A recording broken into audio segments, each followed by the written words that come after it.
नमस्ते बच्चों, my self Jaiswal sir. हम पढ़ रहे हैं electric charges and field, class 12th physics. Now let us recapitulate certain definitions.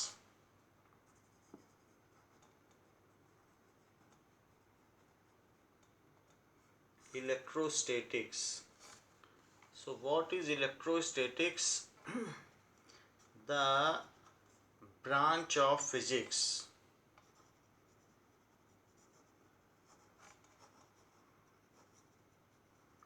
which deals with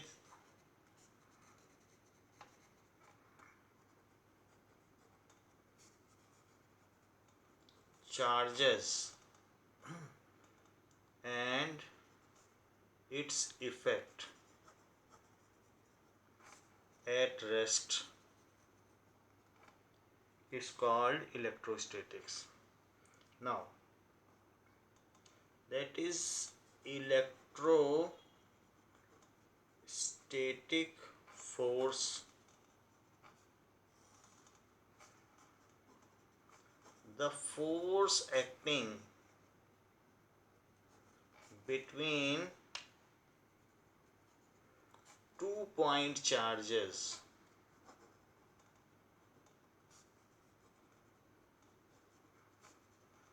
at rest is called electrostatic force.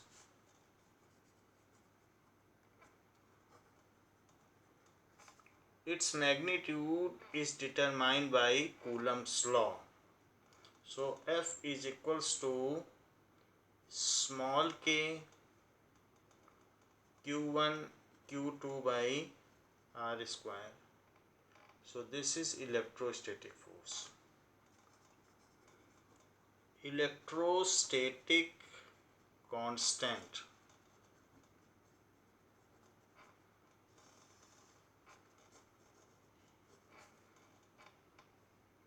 So what is electrostatic constant?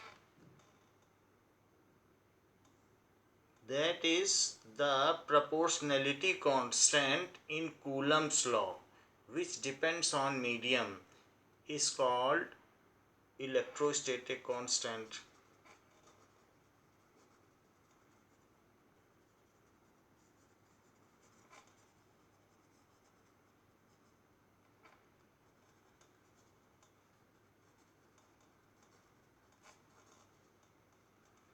Which depends on medium.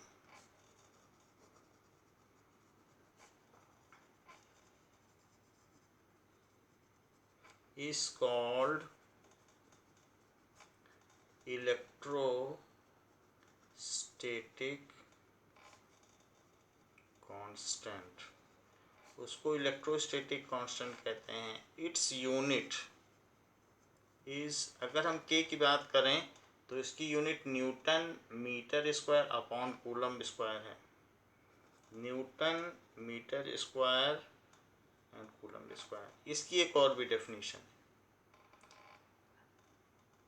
If two unit charges the force acting, अगर मान लो Q1 Q2 को 1 कर दिया जाए और R को भी 1 कर दिया जाए तो K की वैल्यू F के इक्वल हो जाएगी.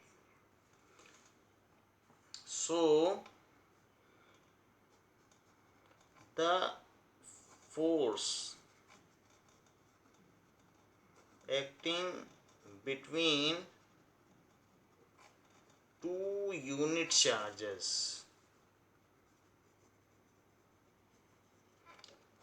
separated by unit distance in certain medium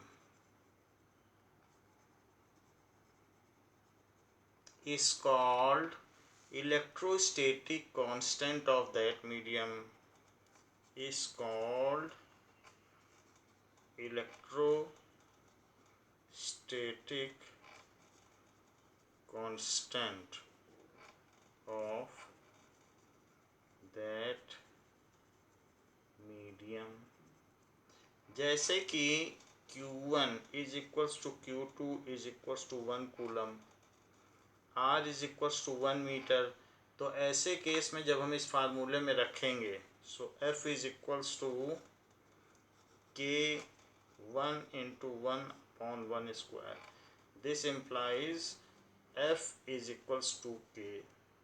सो जो फोर्स लग रहा है वही इलेक्ट्रिक कांस्टेंट है। अगर दो यूनिट चार्जेस को 1 मीटर से सेपरेट कर दिया जाए तो वो उस मीडियम का इलेक्ट्रोस्टैटिक कांस्टेंट हुआ। Now what is 1 coulomb? Small C होगा 1 coulomb. The charge beared by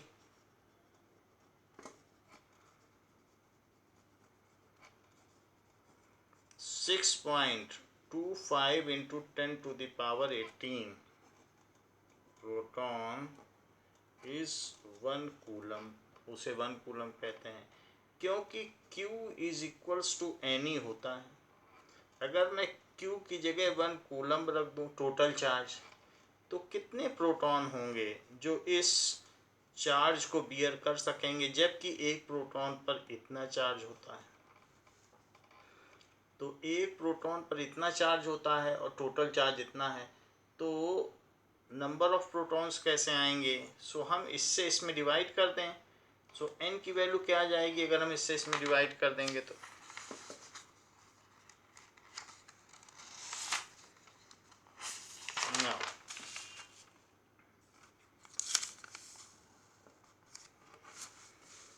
देखिए,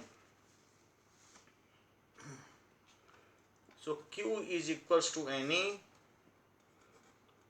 that is the formula of quantization of charge, quantization of charge उसी का फॉर्मूला है। और इसकी जगह मैंने 1 कूलम रख दिया, n का पता नहीं और एक प्रोटॉन पर चार्ज होता है। सो n की वैल्यू निकाली जाए।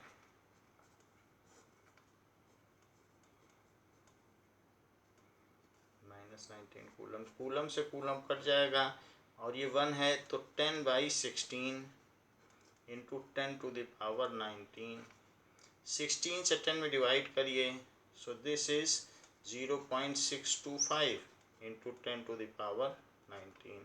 ये n की वैल्यू हो गई। ये आप इसे 6.25 इंटू 10 to the power 18 कह सकते हैं। इसको बड़ा किया तो इसे छोटा कर दिया। So the charge beared by this much number of protons, क्यों वो संख्या आ गई, इतने मिला दिए जाएं तो अगर आप चाहें n आ गया है, अब n की वैल्यू इसको इससे मल्टीप्लाई करिए तो 1 कूलम आ गया। The charge beared by 6.25 into 10 to the power 18 proton is 1 coulomb. ये चीज़ है। 1 कूलम की डेफिनेशन क्या हो सकती है? जैसे हम जानते हैं I is equals to Q by T, तो Q is equals to I T, ये भी जानते हैं। सो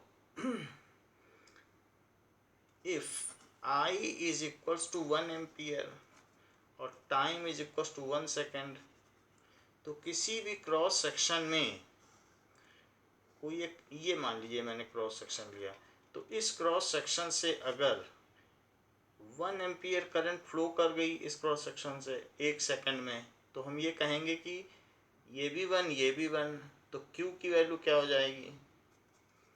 Q is equals to 1 into 1, it is equals to 1 coulomb. So इस तरीके से कहा जा सकता है, if 1 ampere charge is flowing through any cross section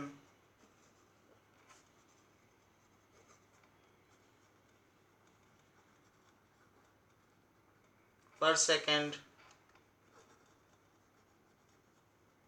then the charge flowing through that cross section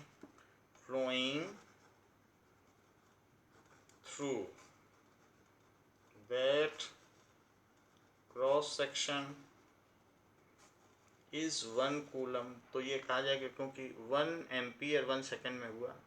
ampere तो कूलम बाई सेकंड होता ही है, तो coulomb by second, second second cut जाएगा और कूलम बच जाएगा। तो ये चीज़ हो गई। 1 कूलम की डेफिनीशन क्या है, तो ज़रा देखें। मान लीजिए F is equals to K Q1 Q2 by R square, जहाँ वैक्यूम में के की वैल्यू कितनी होती है 9 इंटू 10⁹9, और ये F है, फोर्स है। सो अगर मान लीजिए मैं Q1 Q2 को 1 कूलम लेता हूँ, तो इन दोनों को 1 कूलम ले लेता हूँ, तो ऐसे केस में उनके बीच में फोर्स क्या लगेगा, ज़रा ये देखिए।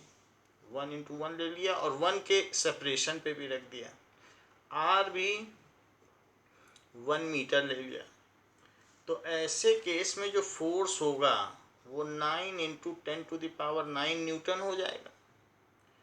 So if two equal charge separated by unit distance kept in vacuum experience a force of 9 into 10⁹9 Newton, then it is said that the charge beared by each point charge is 1 coulomb. If two equal charges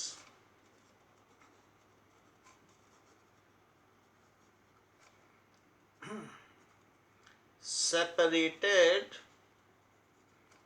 by unit distance kept in vacuum experience a force of 9 into 10⁹9 Newton, then the charge beared by each of them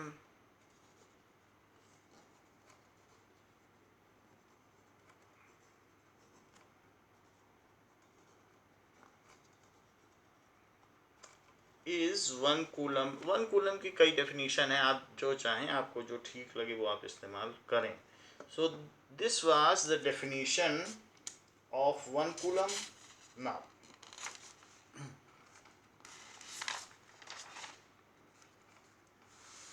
let us see the dielectric. Dielectric क्या होता है?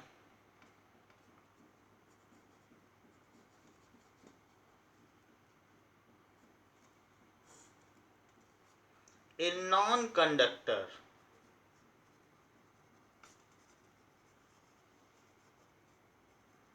when placed in external electric field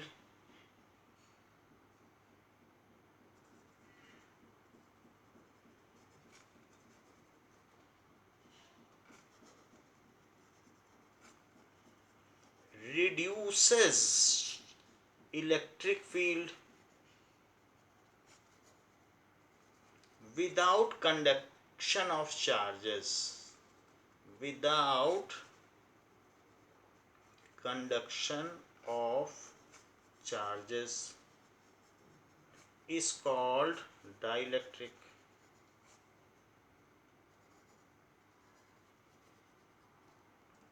जैसे कि अगर दो metal plate हैं और उन दोनों में चार्ज है ऐसे, और इन मेटल प्लेट्स के बीच में हमने कुछ डाइलेक्ट्रिक फिल कर दिया है, जैसे वाटर फिल कर दिया है, तो वाटर फिल करने के बाद वाटर अगर प्योर वाटर है तो वो कंडक्ट नहीं करता है, डिस्टिल्ड वाटर, हाँ उसमें डाइपोल मोमेंट होता है। तो अब उसमें डाइपोल मोमेंट होता है, हमको मालूम है कि H है और O है और H है। तो यहाँ पर H पे पार्शियल पॉजिटिव चार्ज रहता है और O पे पार्शियल निगेटिव चार्ज रहता है। तो प्लस प्लस का सेंटर क्या हुआ यहाँ पे, तो यहाँ डेल्टा प्लस का सेंटर हो गया और ये डेल्टा निगेटिव का सेंटर है। तो इस तरीके से यहाँ पर एक निगेटिव और प्लस का सेंटर बन गया, ये डाइपोल है। ऐसा ही इस वाटर को सिंबलाइज किया जा सकता है। तो ये वाटर में दो पोल हो गए, तो ये निगेटिव की ओर प्लस और यहाँ माइनस, तो माइनस की तरफ प्लस, तो plus minus plus minus plus minus plus minus, ये चीज़ हो गई, कंडक्ट नहीं करेगा। अच्छा, इलेक्ट्रिक फील्ड क्या होती है? इलेक्ट्रिक फील्ड वो होती है कि अगर हम किसी प्रोटॉन को किसी पोटेंशियल डिफरेंस वाले क्षेत्र में छोड़ दें तो प्रोटॉन जिधर भागता है उधर फील्ड कही जाती है। तो इसलिए प्रोटॉन इधर भागेगा प्लस से दूर और निगेटिव की ओर, तो यही डायरेक्शन हो गई इलेक्ट्रिक फील्ड की। तो यहाँ पर हमने कहा कि इलेक्ट्रिक फील्ड को रिड्यूस कर दे। तो मान लो अगर ये बीच में ये डाइलेक्ट्रिक ना होता, डाई इलेक्ट्रिक जैसे वाटर हो गया तो एक डाइलेक्ट्रिक हो गया, डाइलेक्ट्रिक ना होता तो ये जो एक्सटर्नल फील्ड है उसकी वजह से प्रोटॉन इधर भागता, तो ये ई एक्सटर्नल है। अब यहाँ पर देखिए, ये जो प्लस और माइनस हैं ये आपस में एक दूसरे को, बीच वाले तो न्यूट्रलाइज कर देंगे, या इतने पास हैं कि ये एक दूसरे के इफेक्ट को नलीफाई कर देंगे। तो एक ये एक्सटर्नल यहाँ निगेटिव सरफेस बचेगी प्लस। तो अगर इंटरनल फील्ड देखें तो प्लस और माइनस है, तो प्रोटॉन छोड़ दिया जाता तो प्लस से इधर भागता निगेटिव की तरफ, तो ये जो इधर भागता वो ई इंटरनल है। तो एक्सटर्नल फील्ड ये और इंटरनल फील्ड थोड़ा सा कम रहेगी, उसी से इंड्यूस हो रही इसलिए।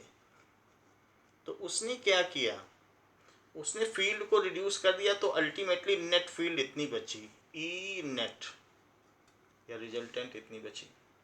तो विदाउट कंडक्टिंग चार्जेस तो बने रहे लेकिन फील्ड कम हो गई, तो इस चीज़ को कहते हैं dielectric. So this is called dielectric. तो डाई इलेक्ट्रिक क्या होता है? नॉन कंडक्टर जब एक्सटर्नल इलेक्ट्रिक फील्ड में प्लेस कर दिया जाए तो वो बिना कंडक्ट किए अगर चार्जेस उसकी इलेक्ट्रिक फील्ड को रिड्यूस कर देगा, then it is said to be dielectric. तो इस क्लास में बच्चों इतना ही, इसके आगे और भी डेफिनेशंस है वो नेक्स्ट क्लास में आपको बताई जाएंगी। Thank you.